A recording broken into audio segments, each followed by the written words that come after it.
পরিচয় দাও। আমরা দুই বন্ধু। লিখছে কে? লেখক কে? লেখকের নাম বলো। লিখেছেন নিলয় সেন। ষষ্ঠ শ্রেণীর ষষ্ঠ শ্রেণীর জীবনানন্দ শাখার। জীবনানন্দ শাখা নিলয় সেন।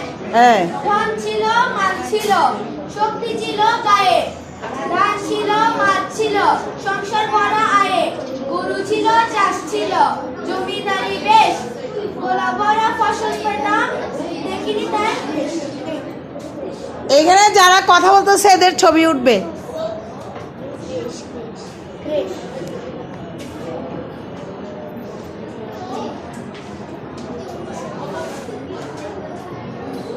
আচ্ছা, তো বন্ধুকে একটা তালি দাও, স্কাউট তালি বাজাই জোরে।